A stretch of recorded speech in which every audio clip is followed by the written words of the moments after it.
Kan jy dit ook voel? Ek staan daar en ek sê vir myself, in hierdie atmosfeer moet ek nou probeer om vanaand sinvol te wees. Pastoor, mag ek my baadjie uittrek? Dankie. Dames, verskoon my as ek my baadjie uittrek vanaand. Dis deel van my overall.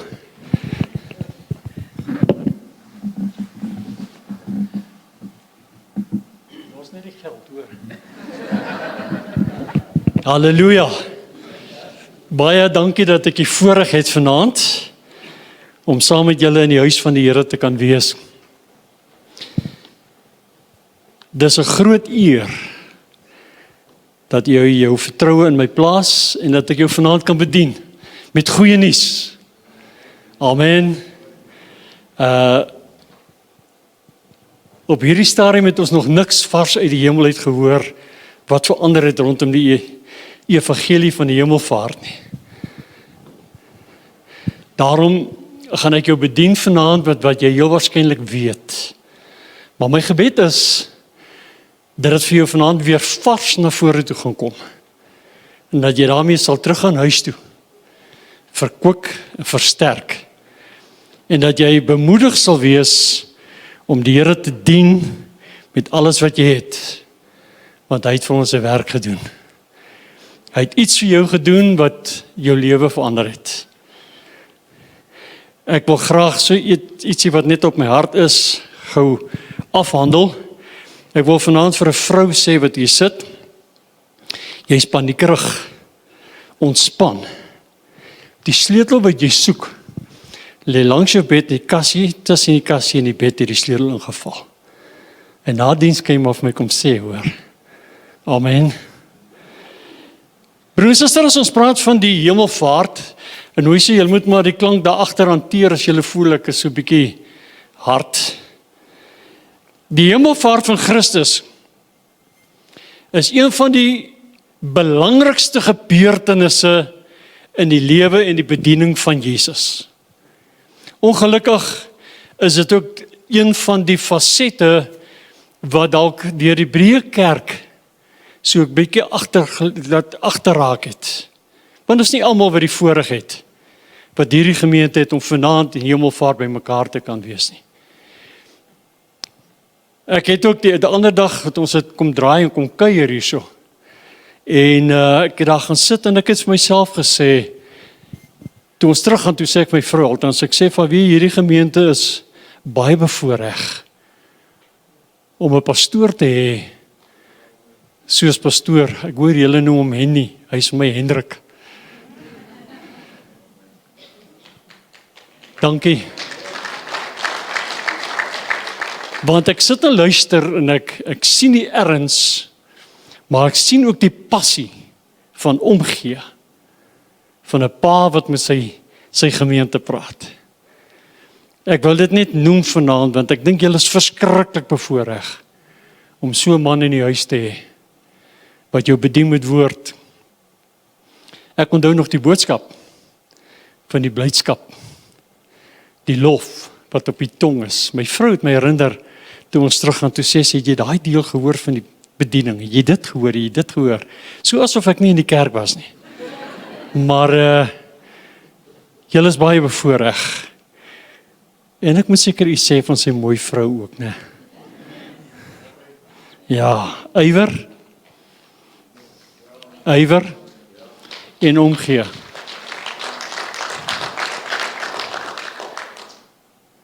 Natuurlik moet ek iets sê van Cindy. Dit plaas my onder druk. Want hulle verwag, en verskoon nou die Engelse woord, performance. Ek mag nie vanaand seker goed doen nie, ek mag nie my vinger wys nie, ek mag nie dit doen nie. Dis alles deel van die preekkunde en die goed wat ons deurgegaan het. En daar was so skalks in die rigting my laat herinner. So ek gaan nie vanaand hierdie goed doen nie, ek gaan ook nie so maak nie. Want jy sien, dis alles tierlantynkies wat op die kansel is, wat ons nou al aandag aan gegee het. So ek is redelik onder druk. Baie jare terug was daar 'n pastoor, kan ek seker maar sy naam noem, pastoor Douglas. Hy het 'n klein seentjie gehad wat so 7 jaar oud is, maar baie woelige ouetjie. En nou wil ek jou vra om dit ook vanaand vir my te doen, en sy pa het bedien en hy het daar aangegaan, sy pa het hom gewys. Sy moet stil sit. Toe een storm so deur die preek, toe stap die pa af. Hy vat die seentjie, hy sit hom so op sy skouer en hy stap uit en die ouetjie skree, "Plei die bloed, plei die bloed, plei die bloed." So broer en suster, vanaand as ons begin bedien, plei die bloed. Prys die Here. Nou die hemelvaart van Christus, het ek nou nog gesê, is een van die belangrikste gebeurtenisse in die lewe en die bediening van Christus. Dit het 'n direkte impak op Jesus Christus homself en ook op hulle wat genoem word die gelowiges. Ek en jy moet ons vanaand sien as die gelowiges, en ek aanvaar dat ons almal wat hier sit vanaand is kinders van die Here. Om op 'n donderige aand in die huis van die Here te wil wees, moet kinders van die Here wees. Amen. So, jy moet jou vanaand self sien as 'n kind van die Here, jy moet jouself vanaand posisioneel sien in Christus. Want wat ons na jou toe gaan bring vanaand is nie nuut nie, maar is vars. Dit gaan jou herinner in die kosbaarheid van wie jy is in Christus. En wat hy vir jou en vir my gedoen het. Kom ons kyk na 'n paar punte. Want inderdaad is dit betekenisvol vir verskeie redes. Eerstens, dit was die einde van Jesus se aardse bediening gewees. Die hemelvaart, die einde van sy aardse bediening, beteken dat dit wat hy op aarde gedoen het, agtergelaat word, en dat hy sy disippels eintlik gegroet het, deur die gebeurtenis wat op Olyfberg plaasvind. Nou, ek was verskeie keer op die berg Olyfberg, ons kom dikwels daar, en as jy daar bo staan, dan besef jy, dit is waar Jesus opgeneem is, en dit is ook die plek waar hy gaan terugkom. Die Olyfberg. Dit was 'n hoogtepunt, wat die sirkel voltooi het, van sy geboorte, sy bediening op die aarde, en dan die terugneem van waar hy gekom het. Die skrywer van die boek Hebreërs beklemtoon, dat Jesus se hemelvaart beteken dat Christus nou as hoëpriester in die hemel is. Luister wat sê Hebreërs 8 vers 12. Ons het 'n hoëpriester wat gaan sit aan die regterhand van die troon van die majesteit in die hemele. 'n Bedienaar van die heilige dinge en van die ware tabernakel wat die Here opgerig het en nie 'n mens nie. Jesus se aardse bediening word voltooi deur die hemelvaart om aan die regterhand van God die Vader te gaan sit as hoëpriester. Dit beteken ook, broers en susters, tweedens dat Jesus se terugkeer na sy eerste tydse woning plaasgevind het en die heerlikheid waarmee saamgaan.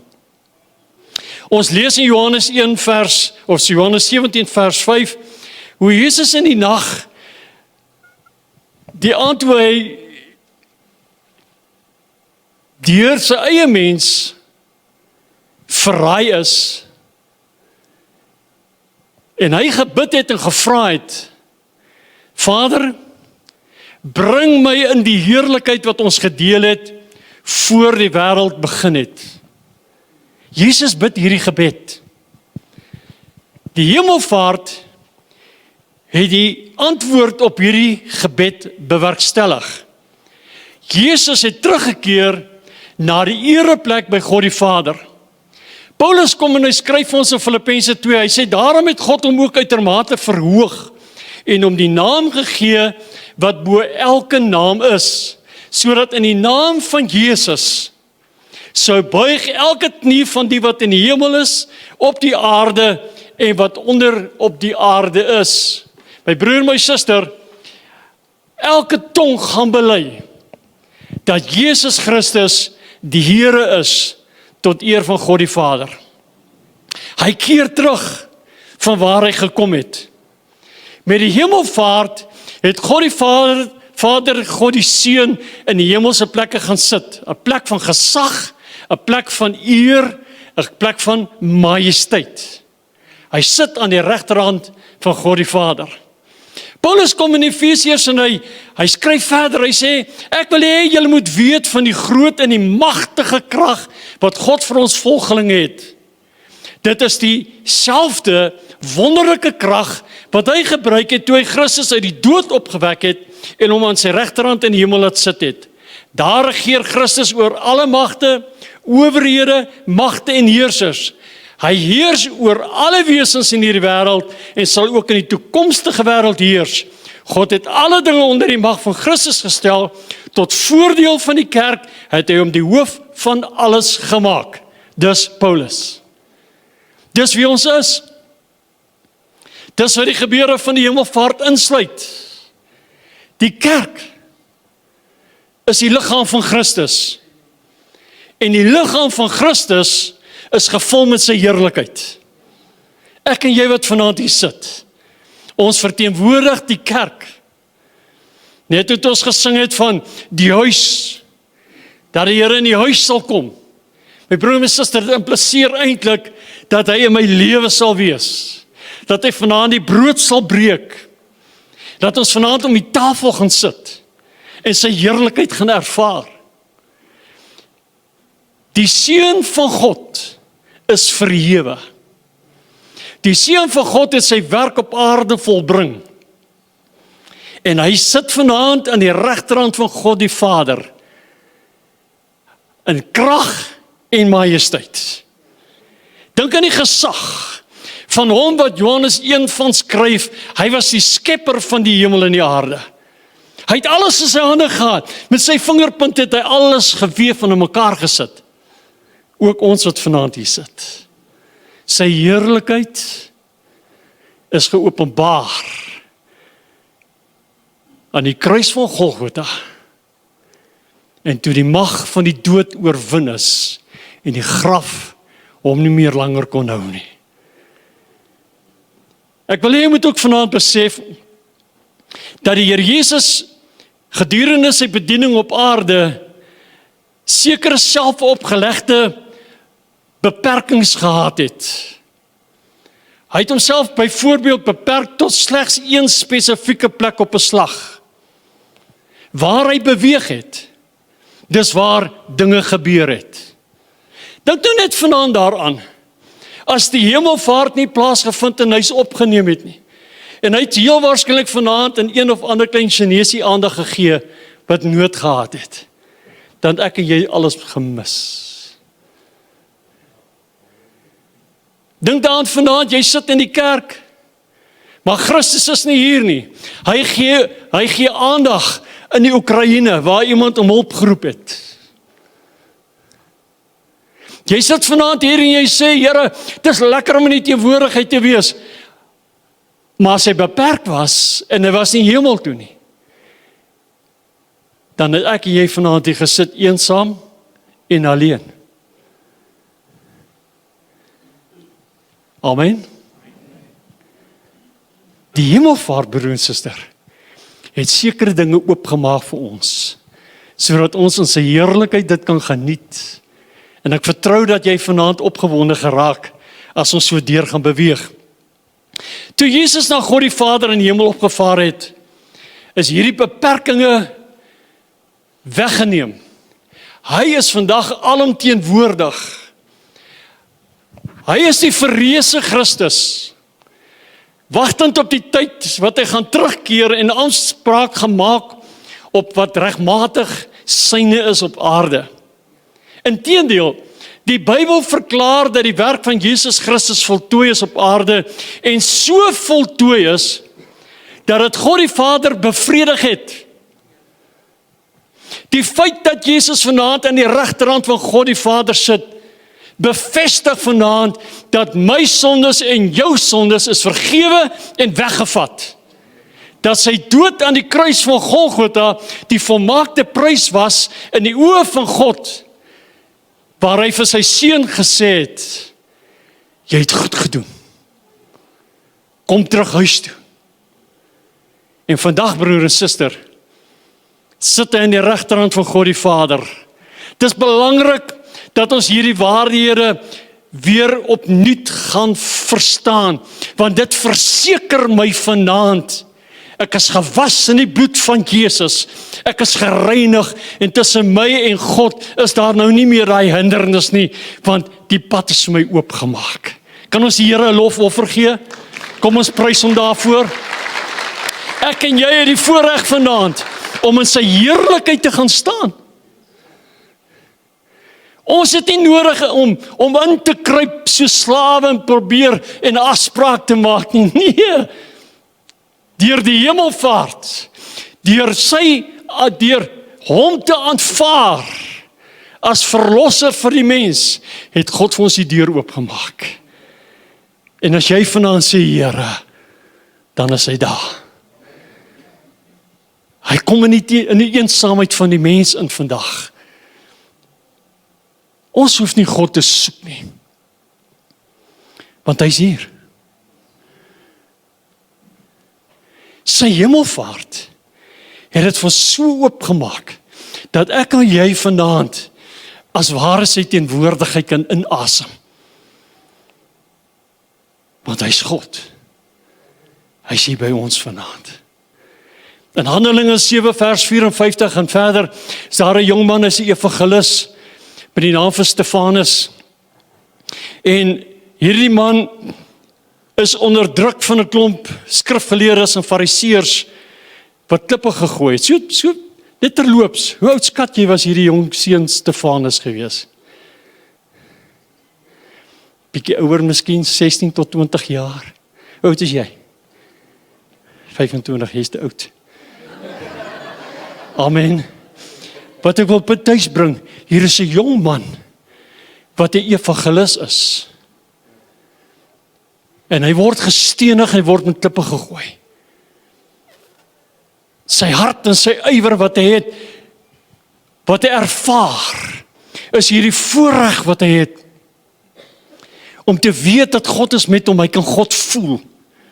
God is vir hom 'n werklikheid, want Jesus het die hemelpad oopgemaak vir hom. Daarom is Stefanus wedergebore in die heerlikheid van die Here. En weet jy wat gebeur met hierdie jong man?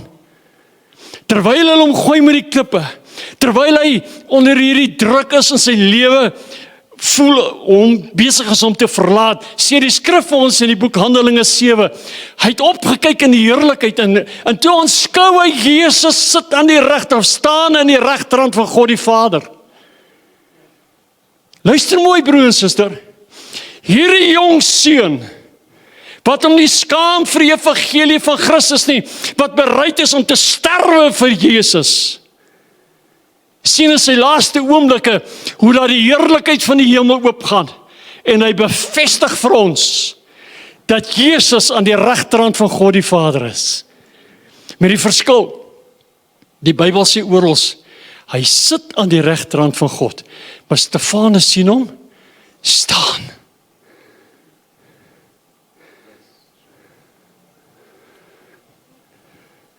Stefanus glo ek het daai oomblik uitgeroep as 'n jong seun, gooi my mamma klippe, doen wat julle wil, ek sien Jesus.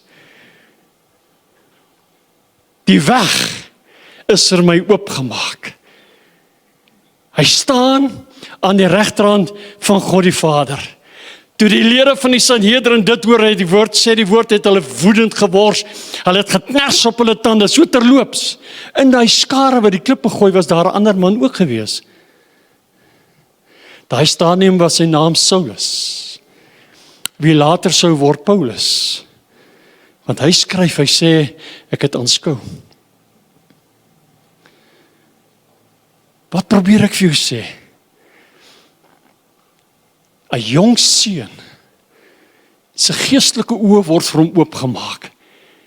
Nie net geestelik nie, maar fisies aanskou hy die waarheid. En hy hoor heel waarskynlik die woorde wat ek en jy ook gehoor het. Galileese manne, waarom staan julle so en kyk? En hy weet, om te lewe is die moeite werd. Daar staan jy broer en suster wat ek en jy voel asof ons ook deur 'n geestelike steniging gaan. Daar staan jy wat ons ook voel dit is dalk nie die moeite werd. Ag Here, dit voel of U my verlaat het. Here, daar's soveel goed wat my tref, daar's soveel goed wat met my gebeur. En ons kla oor al hierdie goeters. Stefanus word gestenig. En in daai oomblik kom die evangelie van waarheid. En hy besef, I am worthy. Ek wil jy moet teruggaan vanaand huis toe met hierdie woord, I am worthy. Hy is opgeneem in die hemel. Hy sit aan die regterhand van God die Vader. Ons gaan nou kyk wat doen hy daar. Terwille van jou, terwille van my. Ek het vir gesê in die begin, daar's niks vars nie, of daar's niks nuut nie, maar is alles vars. En ek bid dat die Heilige Gees het vanaand vir jou so gemaak, dat jy opgewonde geraak oor hierdie waarheid. Dat jou lewe verander gaan word in die sin van, Here, ek skaam my nie. Ek is dankbaar vir wat U vir my doen. 'n Aanduiding dat God die Seun na die teenwoordigheid teruggekeer het van waar hy gekom het. Ons vierde belangrike punt vanaand is, Jesus is die eerste mens wat die hemel ingegaan het met 'n verheerlikte liggaam. Ons weet van twee ander ou ooms wat daar is nou al vir jare. Elia en Henoch en die manne, ons weet Moses is begrawe op die berg. Maar daar is twee oomies wat in die hemel sit, wat nou nog gaan terugkom volgens die boek Openbaring, een van die dae, hoor. Maar Jesus is die eerste een wat 'n menslike liggaam, 'n verheerlikte liggaam in die heerlikheid ingegaan het en in die regterhand van God die Vader sit. Hebreërs 6 vers 20 sê waar Jesus ingegaan het as 'n voorloper vir ons, deur vir ewig 'n hoëpriester geword het volgens die orde van Melchisedek. Hy is die voorloper vir ons. Terwyl Jesus die eerste was vir die hemel ingegaan het met 'n verheerlikte liggaam, sal hy beslis nie die laaste een wees nie. Want broer en suster, sy ingang, sy voorloper wees, is eintlik die implikasie daarvan is, Vader, ek is die voorloper, daar's nog baie wat gaan kom. En as dit jy is, steek jou hand op en sê halleluja. Ek is op pad, Here. Amen. Hy wag vir ons. Hy is ons voorloper. Ek en jy wat hom vertrou.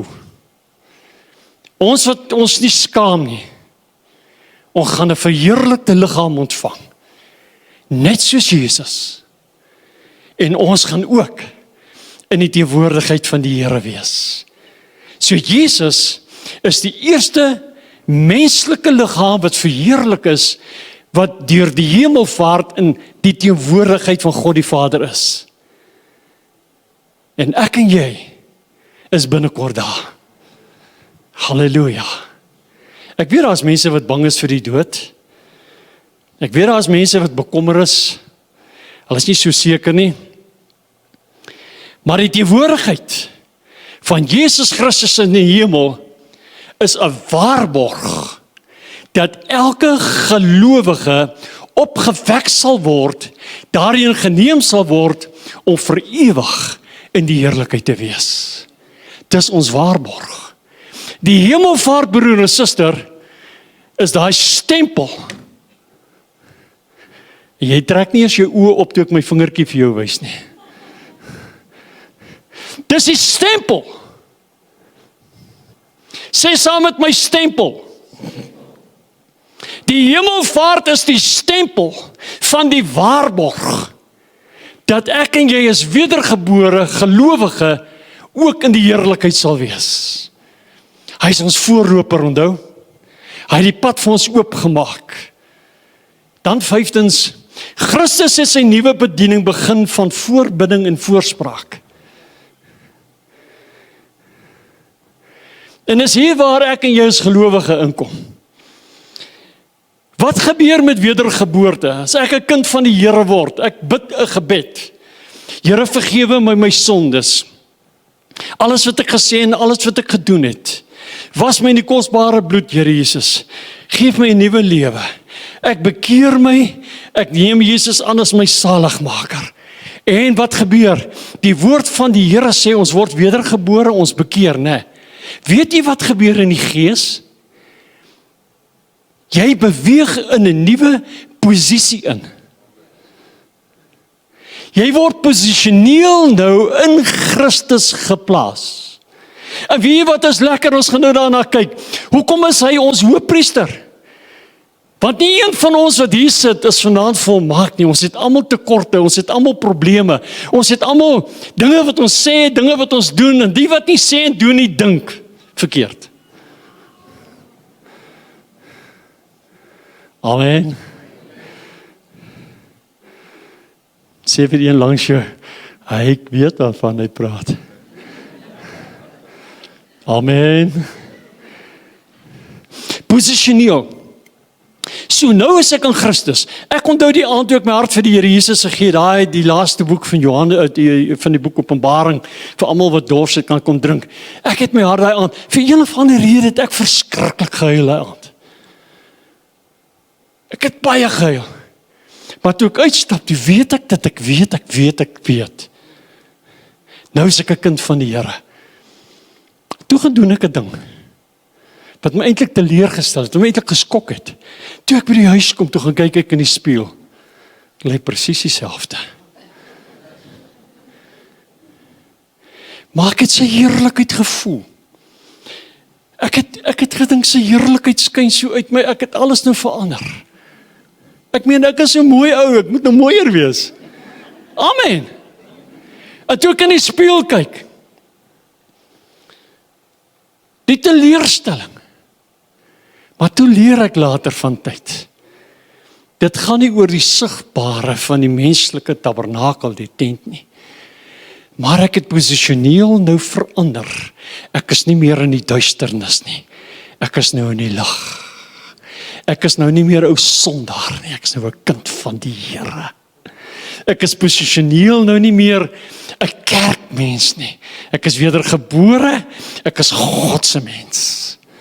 En so begin ek groei en leer ek wat dit alles beteken. Wat beteken dit om 'n kind van die Here te wees? Ek is posisioneel in Christus Jesus. So broer en suster, wanneer God na my kyk, dan kyk hy nie meer met die oordeel na my van die sonde, hy sien my sonde. Nee, Jesus is my voorspraak, hy is my voorloper, hy is die hoëpriester wat vir my intree, en God kyk nou na my deur Jesus. Deur die bloed van Jesus, kyk hy nou na my. Kom aan, vanaand moet jy jou kop optel. Vanaand moet jy terug gaan huis toe en nie so beswaard en te neergedruk wees as die ou vyand vir jou sê, ja, maar jy doen nie goed nie, man, jy's nie dit nie, jy's nie dat nie. Jy kyk nou oom Piet en jy wens jy kan ook soos oom Piet wees. Maar nie soos oom Piet wees nie, want hy het ook sonde. Wees jouself. Ontdek jou in Christus. Jy's 'n nuwe skepsel. Jy's posisioneel nou in Christus. Halleluja. En as ons daai heerlikheid kan ontdek, nadat die sending op aarde voltooi is, het Jesus opgevaar en 'n nuwe sending opgeneem. Hy is die voorbidder, hy is die voorspraak vir jou as gelowige. Die skrywer aan die boek Hebreërs sê die volgende, Hebreërs 7 vers 25, luister wat sê hy. Hy sê, daarom is hy altyd in staat, dis nou Jesus, om diegene te red wat deur hom tot God kom. Hy kan dit doen omdat hy altyd lewe en vir hulle intree voor God die Vader. Jesus is die een wat ons verteenwoordig wanneer ons sondig. Het jy dit al in jou eie Bybel gelees? Maak 'n nota. Sê vir jou vrou, jy moet nou dit onthou. Sê vir jou pa, onthou hierdie skrif. Hebreërs 7 vers 25. Gaan terug huis toe. Gaan lees hom. Gaan raak opgewonde oor wat daar staan. Hy tree vir ons in voor God die Vader. Jesus is die een wat ons verteenwoordig. Luister mooi, dis die woord hierdie. Jesus is die een wat ons verteenwoordig wanneer ons sondig. Halleluja. Wat gebeur, broer en suster? Wanneer ek posisioneel in Christus is, ek is in Christus, kyk God die Vader na my, deur die bloed van die lam. Johannes kom in die borduur verder in 1 Johannes 2 vers 1. Hy sê, my kinders, ek skryf hierdie dinge aan julle sodat julle nie sondig nie. Maar, sê saam met my, maar. Die Bybel sê, maar as iemand sondig, het ons 'n voorspraak by die Vader, naamlik Jesus Christus, die regverdige. Amen. Wanneer ek sondig, het ek 'n voorspraak. Iemand wat intree, hy is my advokaat. Hy tree vir my in. En as jou duiwel kom en hy sê, en hy vertel my al hierdie klomp twak wat hy altyd nou. Jy weet, en baie mense glo die duiwel.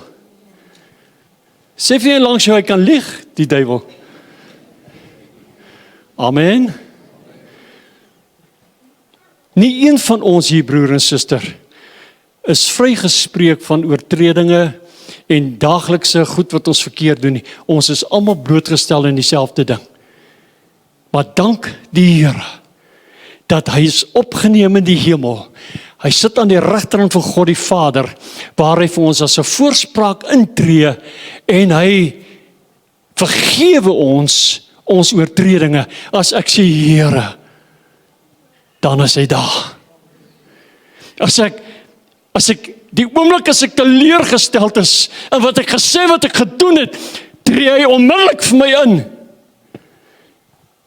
En die bloed van Jesus reinig my van alle sondes. Ons praat van die hemelvaart, wat vir ons bevestig oor die feit dat God die Vader Jesus aanvaar het om in sy regterhand te kom sit vir die prys wat hy betaal het, sodat ek en jy vry kan wees, verlos kan wees en heilig kan wees. As ons praat oor heilig wees, dan praat ons nie oor die daaglikse eksperimentele progressiewe heiligmakingslewe nie. Dan praat ons oor ons posisie. My broer en my suster, ons is heilig in Christus. As ons sê jy moet heiligmaking nastrewe, dan sê ons eintlik vir jou, dissiplineer jou in jou daaglikse lewe, sodat jy kan losmaak van die sonde en die ongeregtighede. Want posisioneel is jy heilig in Christus. Dis wie jy is. Kom ons wag dit. Sê vir die ou langs jou, ek is heilig. Oeps, dis nou nie lekker nie. Want ek weet die twee broers gaan nou vir sy vrou sê, dis wat jy dink. Ons praat nie oor die daaglikse eksperimentele goed wat ons deurgaan, wat ons ervaar. Ek praat oor ons posisie wat ons het in Christus. Jy moet jouself in Christus kan sien. Jy moet weet, wat het Jesus aan die kruis gedoen? Wat het gebeur deur die opstanding wat plaasgevind het? En wat gebeur elke dag, wanneer ek en jy tekortskiet, en ons het menslike foute, ons het tekortkominge, dan tree hy vir my in. Ons praat van die hemelvaart, en die impak wat die hemelvaart het, op jou en my lewe. Hy tree vir my in. Hy gee vir my om. Onthou jy dat Jesus se hemelvaart ook die rede is dat ons die Heilige Gees in ons midde het? Broer en suster, onthou jy die woorde van Jesus daar in Johannes 16 vers 7, waar hy met sy disippels praat? Hy vir hulle die volgende woorde sê, luister mooi wat sê hy vir hulle. Maar dis eintlik die beste vir julle, dat ek weggaan.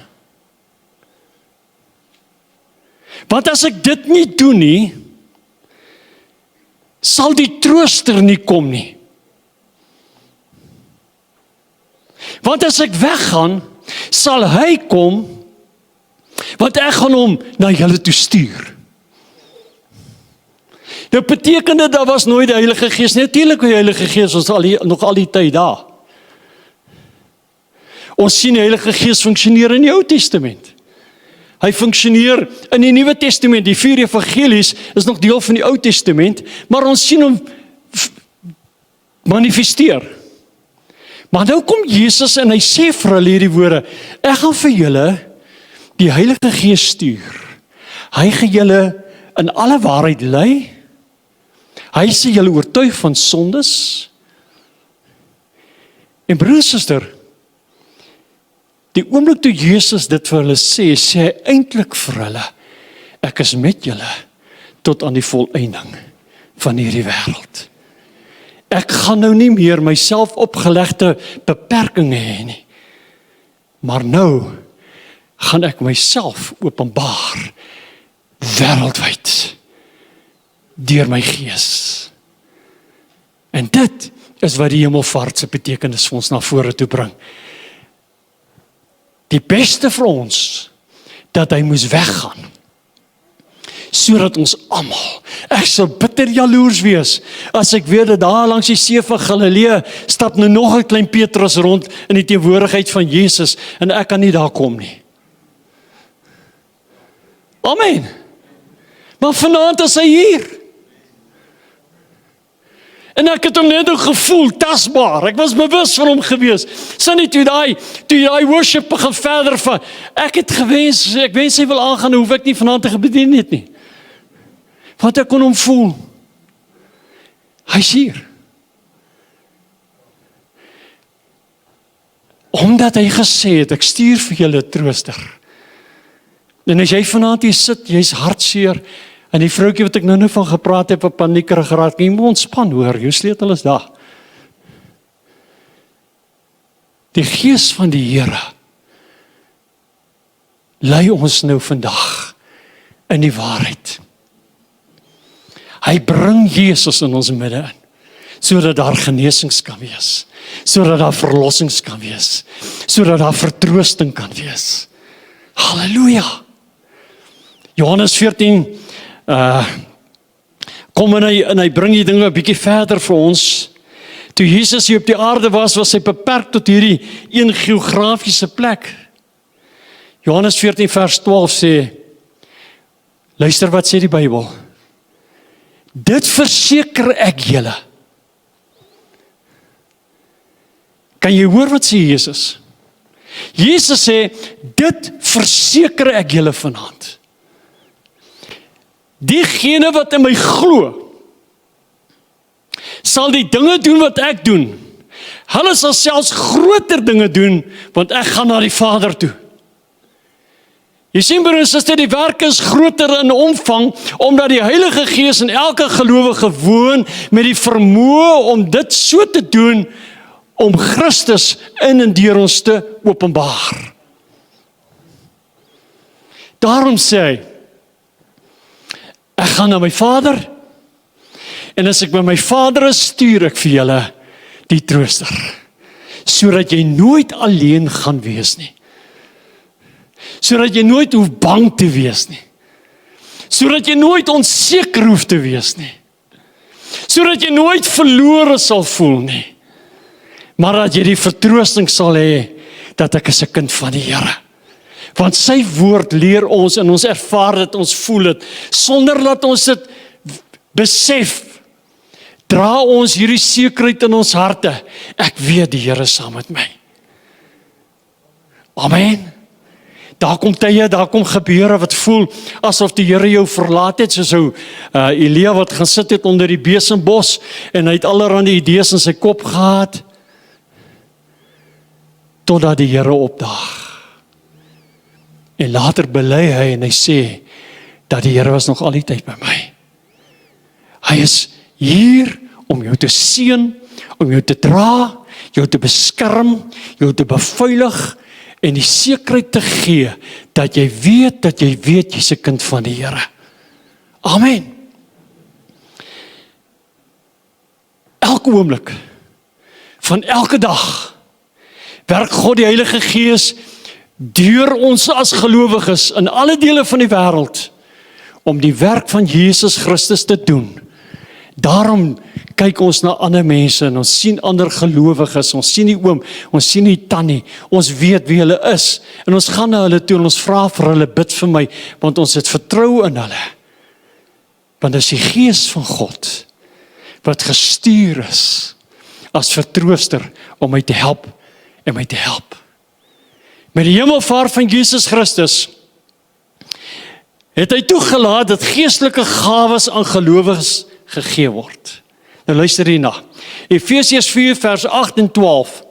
Daarom sê hy, dis nou die 8ste versie, daarom sê hy toe opgevaar het in die hoogte, het hy die gevangenes gevangen geneem en gawes aan die mense gegee. Hoekom gee hy gawes? Hoekom gee hy hierdie geskenke vir die mense?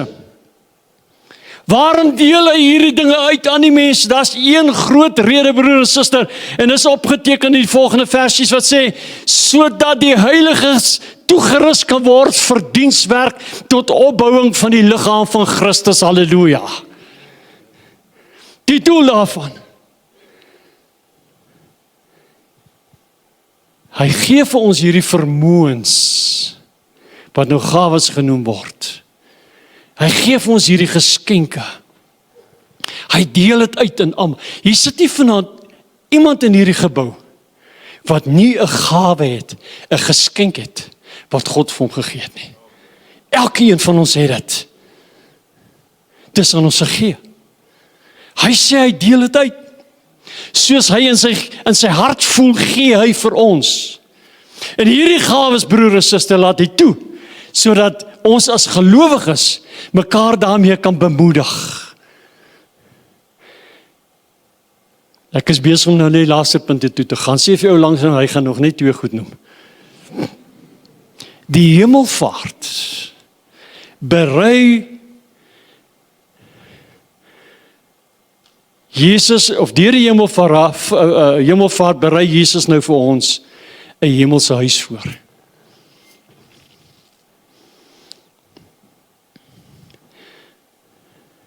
Het jy al 'n huis gekoop? Toe jy die huis gekoop het, waarna het jy gekyk? Spasie. Wat nog? Sterk fondasie. Struktuur. Noem het. Waar is Dirk? Is Dirk hier vandaan? Sit hy. Hy is mos een van hierdie eintlik jy huis wil koop, praat met Dirk.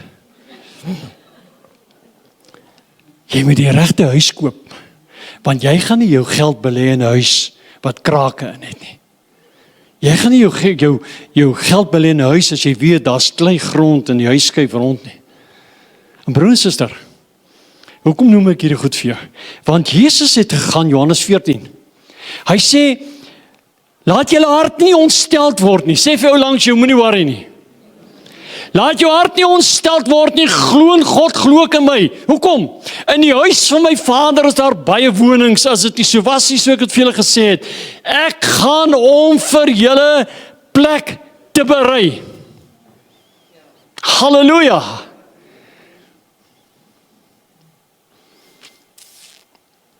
Ek gaan myself in die rede geval. Jy weet, daar is 'n deposit te betaal. Hulle noem dit in die Grieks praat hy van 'n Aragon. Daar's 'n deposit te betaal. En as jy wil weet van dit, kom sien my net na die diens en gee ek jou teksversies aan Johannes. Daar's 'n deposit op jou lewe betaal vir die woning wat jy gaan inbly. Amen. Hoeveel van julle het dit geweet? Daar's 'n deposit op, nou kom ons bly gou daarna toe. Want ek sien party my kyk my so anders om te sê, nou waar van praat hierdie ou toppie nou vanaand. Bly saam met my gou na Johannes toe. Hy's in die Nuwe Testament, hy's nie in die Ou Testament nie.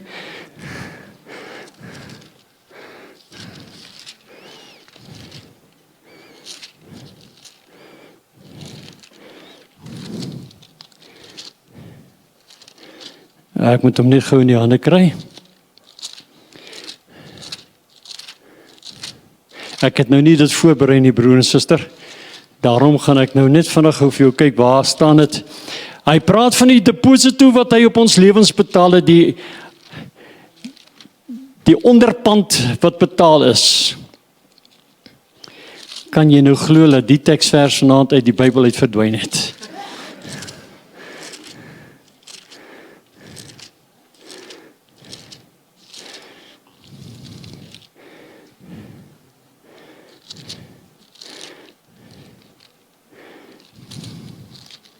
Ek gaan nou 'n bietjie tyd vat, want ek moet hom kry in Johannes.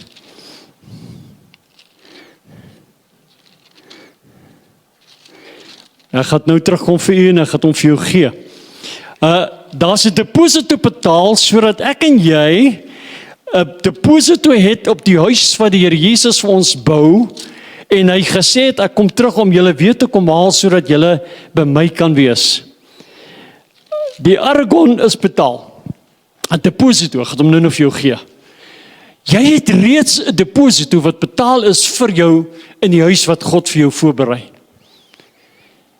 Jy is posisioneel in hierdie besondere bevoorregte posisie, waar hy vir jou 'n plek voorberei, en dit is deur die hemelvaart. Die hemelvaart het toegelaat dat hy aktief besig is om die plek vir jou voor te berei. Die Bybel sê dat die werklike tuiste vir die gelowiges is die hemel. Ons is net pelgrimsreisigers. Ons is bloot tydelike inwoners hier op die aarde. Dit is kom Petrus kom in 1 Petrus 2 vers 11 en hy sê, geliefdes, julle is vreemdelinge en bywoners hier.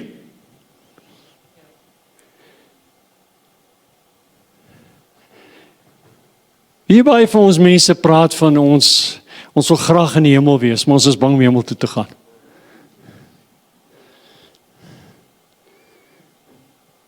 Jy het 'n deposito. Jou plek is al reeds gereserveerd. Deur sy hemelvaart het hy gegaan om hierdie plek vir jou voor te berei.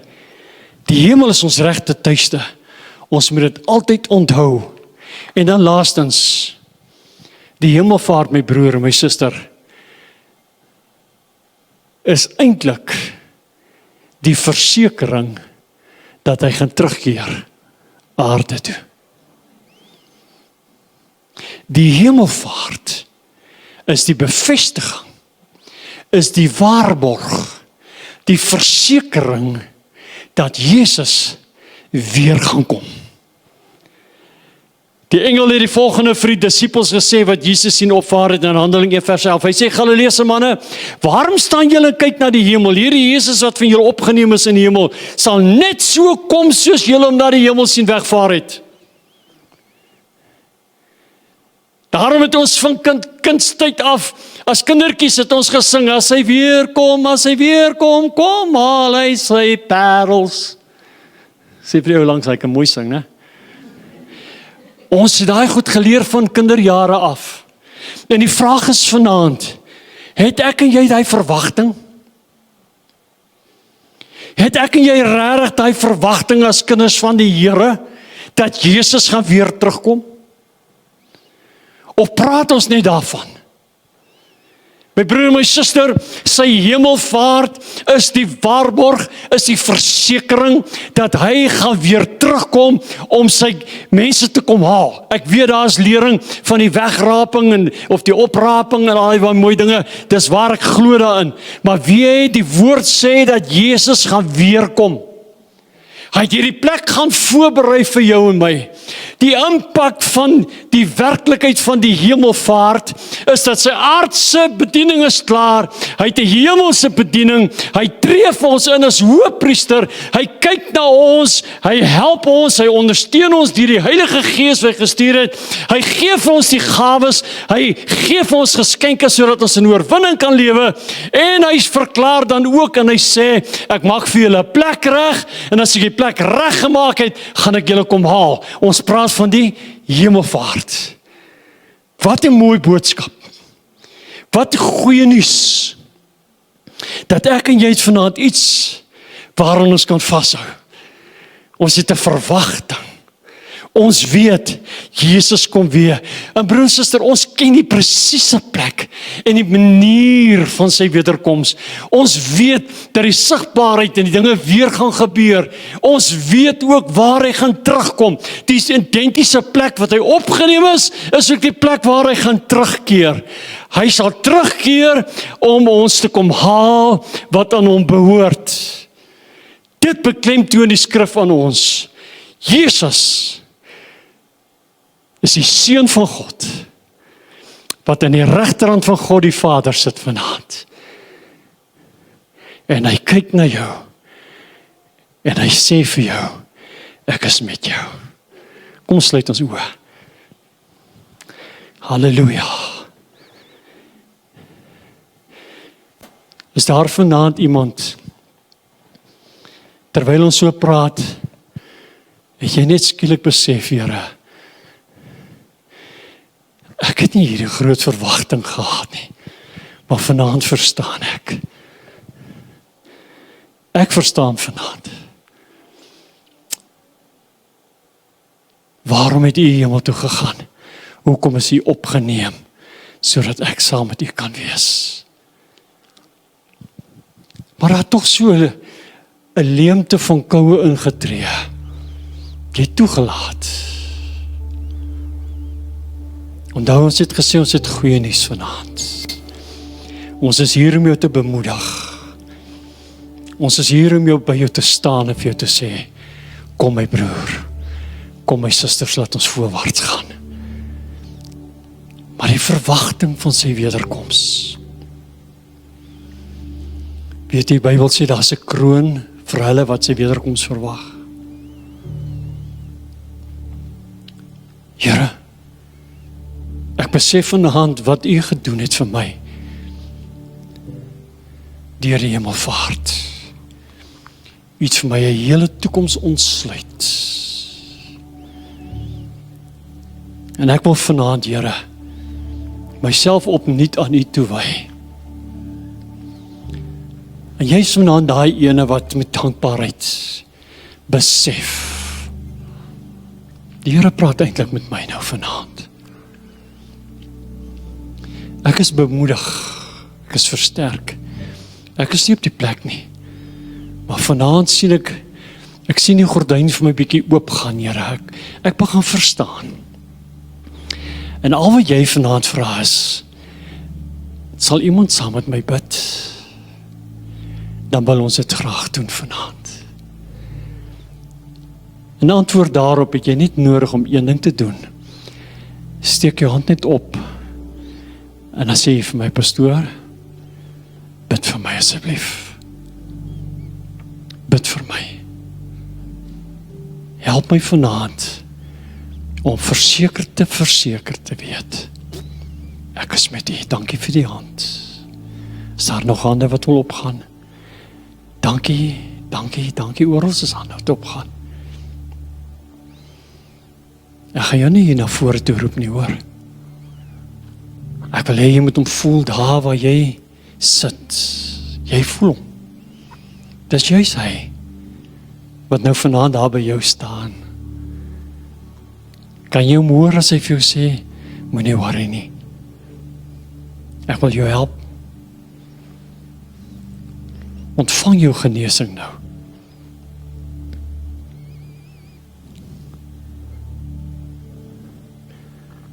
Voel hoe dat hy jou nou help. Miskien is daar nog iemand wat sê, steek op jou hand vir my toe. Dan gaan ons nou saam met jou bid. Dankie.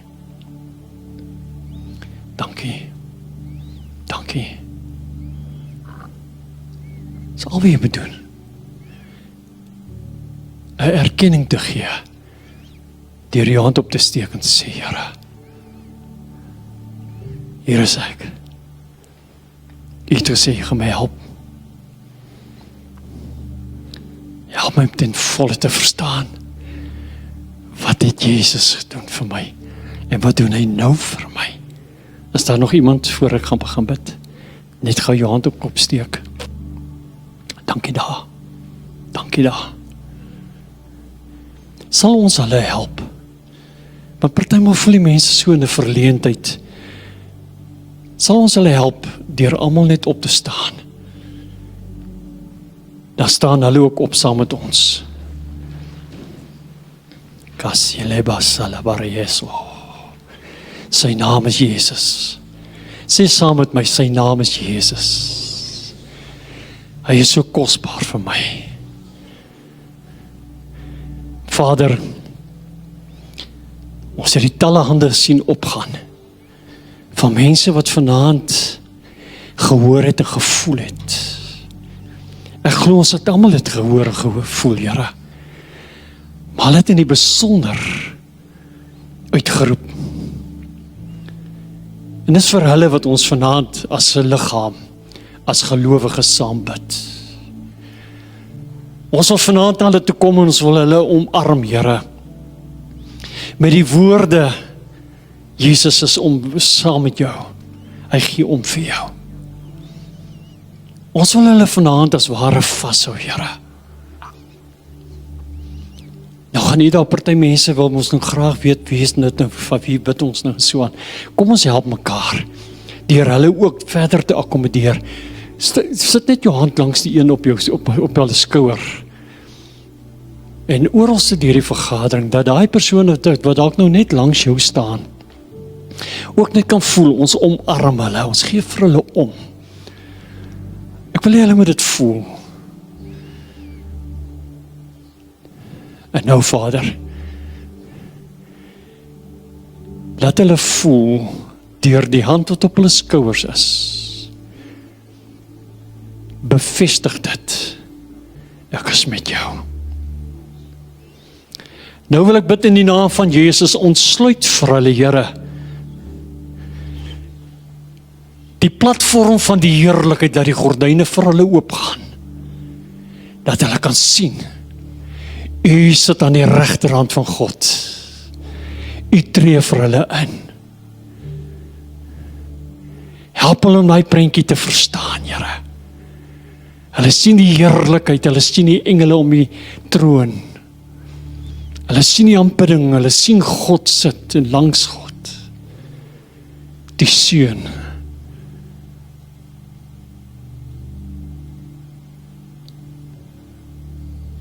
U gee vir hulle om nou, Here. Help hulle om te verstaan dat U is nou besig om vir hulle 'n huis voor te berei, woning voor te berei.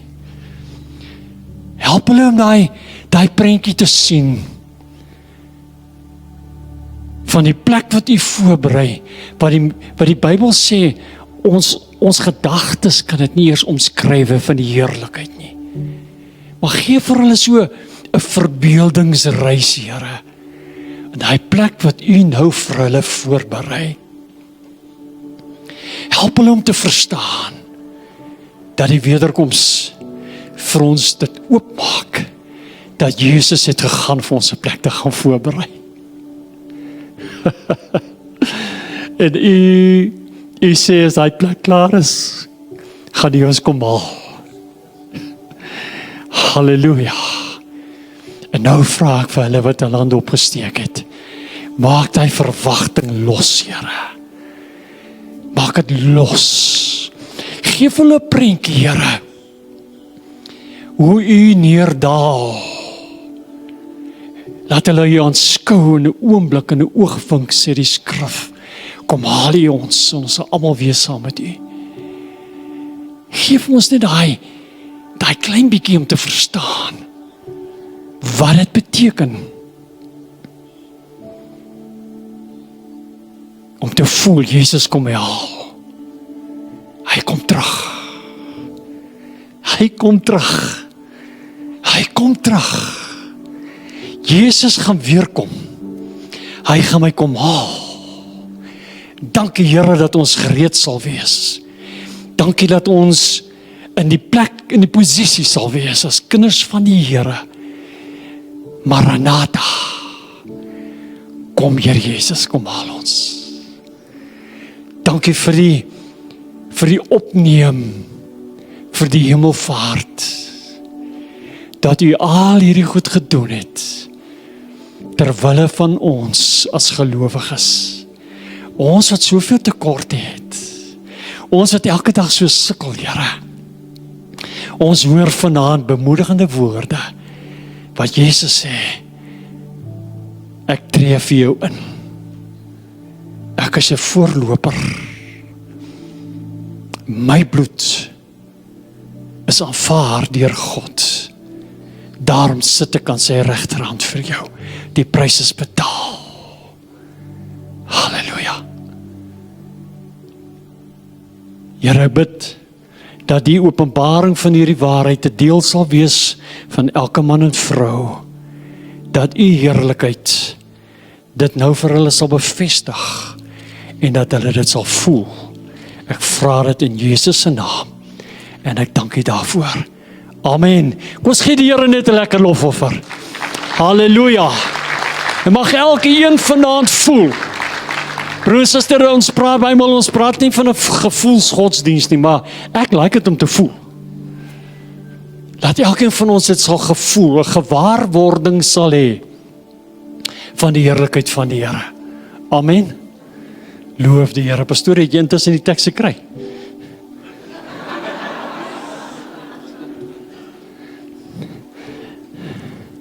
In Korintiërs, 2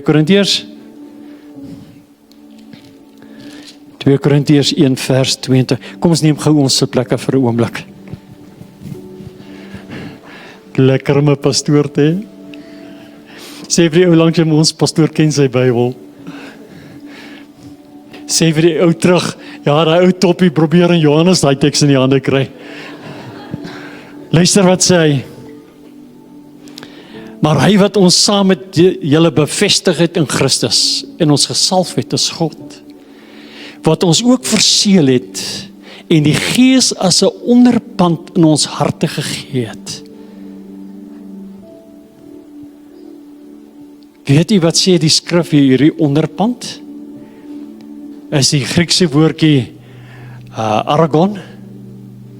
Dit beteken letterlik die deposito van ons erfenis, 'n ooreenkoms gesluit, 'n deposito neergesit as sekuriteit. Dis lekker, né? I've got a home.